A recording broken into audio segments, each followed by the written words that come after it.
The distance between Ireland and the developing world cannot be measured in kilometres. The distance is measurable in terms of child mortality, access to water, access to sanitation, basic nutrition and gender equality. The distance is lengthened by poor educational facilities, energy poverty, and by the effects of ongoing change in climate patterns.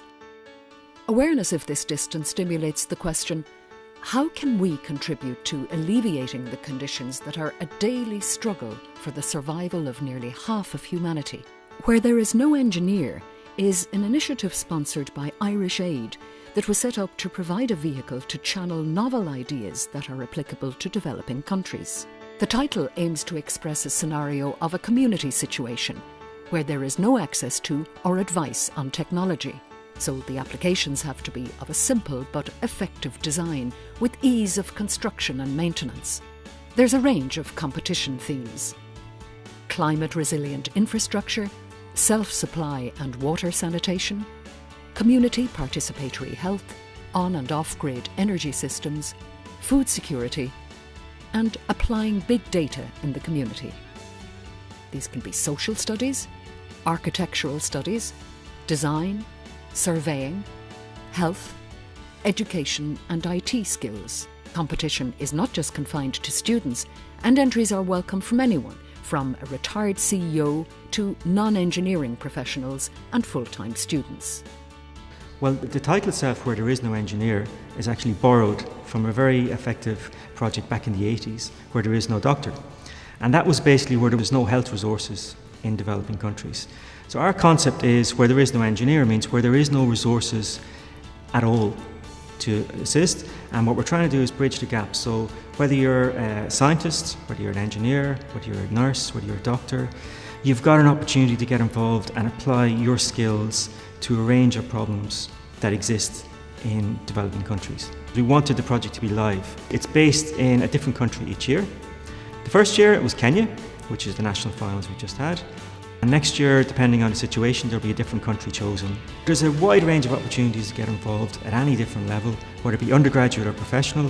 Whatever your background, whatever your skill level is, there's an opportunity to get involved. And what happens then is you're registered, and we do a series of design workshops with your group, your college, your firm during the year, and then we help you to develop your design solution, and then that goes forward then into a series of regional finals, which again we host together with you, and then into the national finals.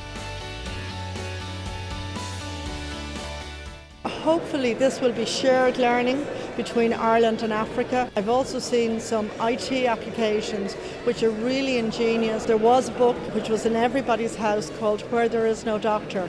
So maybe in about 10 years' time we'll see a similar book of Where There Is No Engineer and how a community or indeed a household can build some of the solutions that are on show here. Access to clean water is a massive problem. There's more people die from not having access to clean water than from malaria and AIDS combined every year. So it's really a huge problem. So we needed to come up with a way that was not only effective but very cheap and uses renewable energy and doesn't require a lot of maintenance.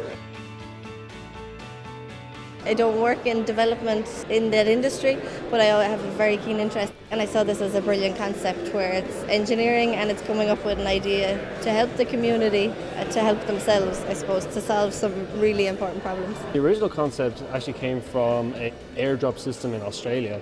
It was used for irrigation, and we saw that this would be a perfect example of something that could be implemented in Kenya. We wanted to change it a little bit so that we wouldn't have as much reliance on the electronic side of things. We realised that most of the natural resources of water in the country are already in use, so we decided to look outside the box, and we thought it's a very humid country, so maybe there's a way of doing that.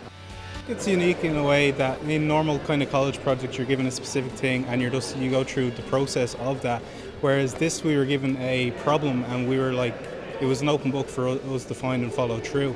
So we really kind of tested ourselves, and I think there was parts during the process that both we and the lecturers at different stages like, is this going to work? Are they on the right track? And towards the end, I think not only were we convinced and enthusiastic towards it, but our actual lecturer became more enthusiastic, and that was a real help as well.